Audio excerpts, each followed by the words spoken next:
আজ পঞ্চমী। সকলে যখন সেজেগুজে ঠাকুর দেখতে বেরোচ্ছে, আমার মন পৌঁছে গেল আমার জীবনের সেই 18টা বছরের দিকে, যেখানে আজকের দিন নতুন জামা পরে আমি স্কুল যেতাম।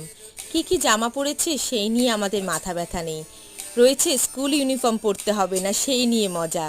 বেঞ্চে বসার আগে বারবার লক্ষ্য করতাম জামায় কিছু লেগে যায়নি তো।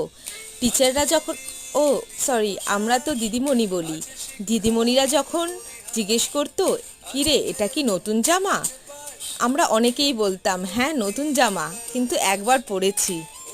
তারপর অনুষ্ঠানের শেষে বন্ধুদের সাথে হাত ধরে বাড়ি ফেরা।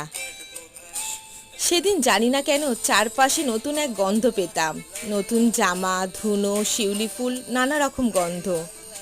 আজ সেই গন্ধ আর পাই না, কারণ আমরা আর স্কুল যাই না।